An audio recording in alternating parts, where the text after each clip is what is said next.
Nakita ni Joanna ang bulaklak na hawak-hawak nga nitong si Ina, kung kaya't sinabihan at tinunsulto niya ito na sa pag-aakala umano ni Ina na babalik pa sa kanya ang lahat ay huwag na siyang umasa.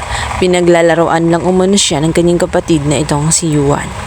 Ngunit nagkakamali naman itong si Joanna. Sinabi niya ang totoo na wala naman talaga siyang gusto at alam na niya ang kulay nga nitong si Yuan kung saan kasing sama nga din ng kanya. Kung kaya't hindi na siya muling magtitiwala pa kahit kanino at hindi na niya bibigyan ng chance. Ipinagyabang pa nitong si Joanna na ano pa ba ang kahangarin nila sapagkat ang kayamanan ng lola nila ay nasa kanila lang lahat. Ngunit ang sabi nga nitong si Ina na huwag siya magpakapante dahil ang lahat ng mga yaman na hindi pinaghirapan at lahat ng yaman na hindi galing sa iyo ay mawawala din bigla kapag hindi galing sa pagsisikap mo. Sinabi ni Ina na anumang oras ay darating na sa kanya ang karma kaya ihanda-handa na niya ang kanyang sarili.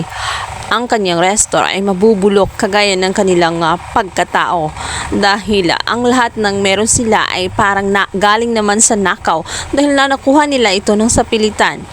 Sa ginawa nilang yan na tinaboy nila at hindi nila tinrato ng maayos ang kanilang Lola Arya kahit na may nakukuha sila, siguradong matindi ang karma na kanilang sasapitin. Sa kabilang banda, dinamdam naman itong si Yuan ang pagtanggingan nitong si Ina sa kanyang paliwanag sapagkat nakita nga ni Ina na muntikan na ngang maghalikan sila ng dalawa ni Amy kaya ine-expect niya na pinaglaruan lamang ni Yuan ang kanyang damdamin at napagtanto nga ni Ina na hindi talaga dapat siya magtiwala pang muli dito kay Yuan. Kaya naman itong si Yuan ay dinamdam ang lahat ng bagay. Hindi na matanggap ang sinabi nga nitong si Ina. Mga time na yon ay sasabihin na nga sana ni Yuan na mahal siya nito kaya nagagawa niya lagi ang bagay na akala niya ay hindi niya magagawa. Noon gusto niya pabayaan lamang itong si Ina subalit sadyang ang tadhana nga ang gumagawa ng way at ipinapahiwatig nito na talagang mahalaga sa kanya itong si Ina at hindi niya kaya na talikuran lamang ito dahil importante siya sa kanyang puso. Ngunit wala nang magagawa itong si Yuan sapagkat buo na ang desisyon ni Ina na hindi na siya pagkatiwalaan. Nasasaktan ng gusto itong si Ina. Yun pa naman ang way na dapat ay kaya na ni Ina na makita ni Yuan ang lahat-lahat at magtagpo na nga silang muli nitong si Lola Arya. Ngunit ayaw na ni Ina na gawin ang bagay na yun at handa na nga siyang kalimutan nito.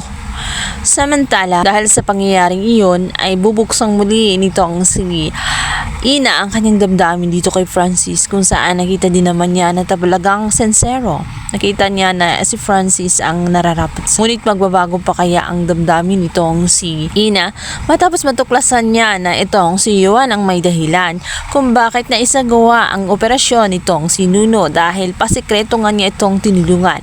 At nagsinungaling itong si Francis dahil inako niya ang bagay na hindi naman niya ginawa. Samantala, hindi naman nagtagumpay itong si Amy kahit anong gawin niya na protektahan itong si Yuan na hindi mawala sa kanya ngunit hindi magagawa niya ang gusto niyang mangyari sapagkat ang puso ni Yuan ay wala sa kanya kundi na kay Ina kaya noon pa laman ay talo na siya sa ganoong bagay kung kaya't naiiyak na lamang siya dito sa kanyang inang si Lani at sinabi nito na naiinis siya nung mga time na tinulak umano niya itong si Ina doon sa yate ay bakit daw hindi pa siya tuluyang natigok nang sa ganun ay wala nang problema na dumating pa sa kanya at wala na siyang kaago kay Yuan.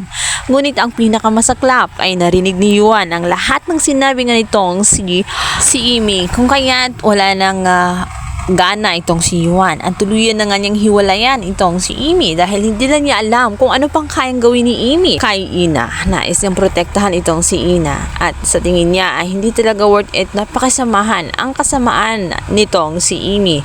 Hindi rin niya deserve ang puso nitong si Yuan.